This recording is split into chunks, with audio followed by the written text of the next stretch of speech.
Jalan tol ini katanya penyelamat dari banjirop, tapi kenapa justru muncul genangan baru sebelum jadi? Apakah tol Semarang-Demak solusi besar atau masalah yang belum kita sadari? Media sosial panas, netizen ribut, ada yang bilang ini tol masa depan, ada juga yang menyebut bencana yang ditunda. Faktanya bagaimana? Simak informasi berikut.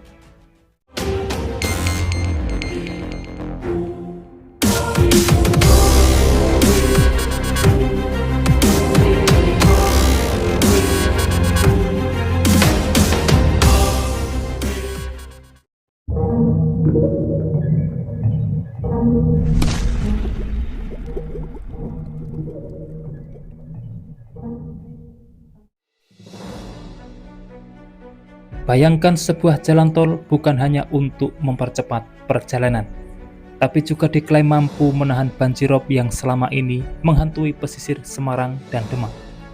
Namun di balik progres pembangunannya, muncul perdebatan panas di media sosial. Ada yang optimis, tapi tak sedikit pula yang khawatir. Jangan-jangan tol ini justru memperparah banjir. Lalu bagaimana fakta sebenarnya? Apakah tol Semarang-Demak ini solusi atau justru masalah baru? Pembangunan tol Semarang-Demak hingga kini terus dikerjakan oleh pihak pelaksana. Proyek strategis nasional ini ditargetkan siap beroperasi pada tahun 2026. Tol ini memiliki peran ganda. Pertama, sebagai jalur pendukung perekonomian baru yang menghubungkan kawasan industri dan logistik di Jawa Tengah. Yang kedua, yang paling menarik perhatian publik, tol ini juga dirancang sebagai tanggul laut untuk menahan banjirop dan abrasi di pesisir utara Semarang dan Demak. Artinya, ini bukan sekedar jalan tol biasa. Struktur dan drainase dibuat menyatu dengan sistem pengendalian banjir dan perlindungan pantai. Namun seiring progres pembangunan, media sosial justru diramaikan oleh video dan foto genangan air di sekitar lokasi proyek. Sebagian netizen langsung menyimpulkan ini dampak tol, belum jadi saja sudah bikin banjir, kalau diteruskan bisa bahaya.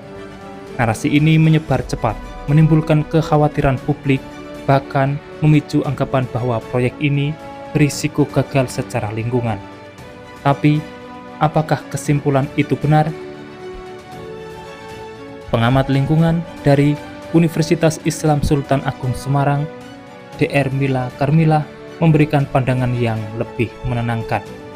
Menurutnya, masyarakat tidak perlu menilai terlalu dini, karena saat ini proyek masih dalam tahap pembangunan, belum berfungsi secara menyeluruh. Ia menegaskan, permasalahan yang muncul saat konstruksi bisa jadi bersifat sementara, bukan dampak jangka panjang.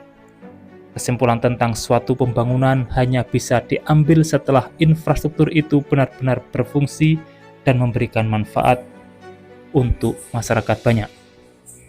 Artinya, genangan atau gangguan yang terjadi sekarang belum tentu menjadi kondisi permanen saat tol sudah rampung.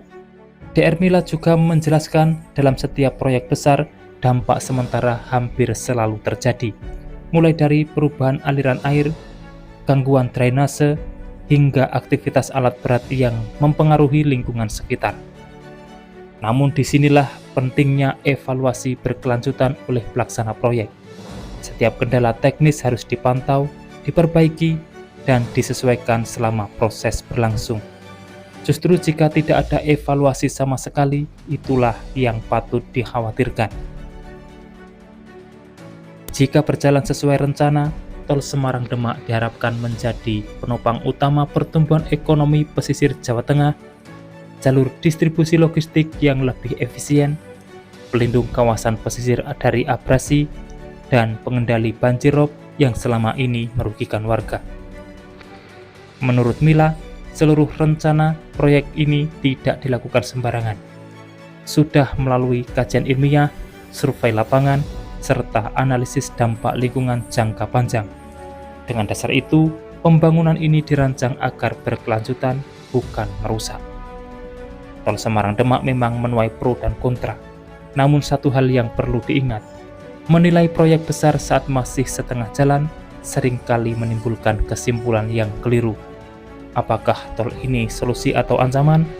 Jawabannya baru bisa kita lihat saat proyek ini benar-benar selesai dan berfungsi.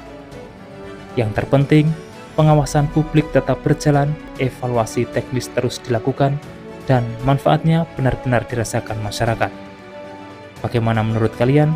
Apakah tol Semarang-Demak ini harapan baru atau justru risiko baru? Tulis pendapat kalian di kolom komentar. Demikian informasi yang dapat kami sampaikan untuk saat ini, semoga bermanfaat. Dan jangan lupa pantau terus channel ini untuk mendapatkan update informasi di setiap harinya. Terima kasih telah menonton dan saya pamit undur diri.